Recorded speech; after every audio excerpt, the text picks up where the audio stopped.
आते हैं, सबसे ज्यादा इंपॉर्टेंट है वो है कोन, राइट। अब कोन में भी दो केसेस आते हैं हमारे पास, एक आता है सॉलिड कोन, सॉलिड कोन, दूसरा आता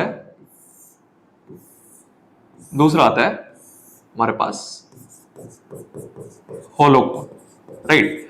सो जो सॉलिड कोन है हमारे पास, सॉलिड यानी कि अंदर एकदम सब भरा हुआ है और मास डिस्ट्रीब्यूशन है, ये सरफेस पे है लेकिन यहाँ पे अंदर भी मास डिस्ट्रीब्यूशन है, यानी कि सॉलिड कोन।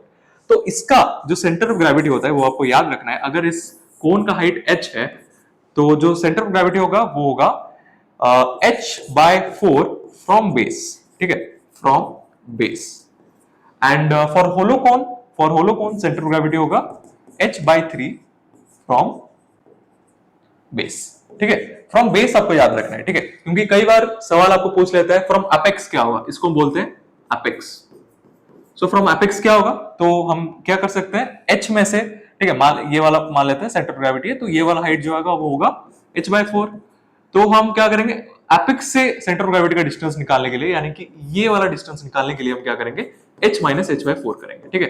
तो ये क्या हो जाएगा, 3h/4 हो जाएगा, ठीक है। तो कभी कभी आपको ध्यान रखना होगा कि एपेक्स से पूछा या फिर बेस से पूछा है, राइट। ओके, सो तो ये तो हो गया।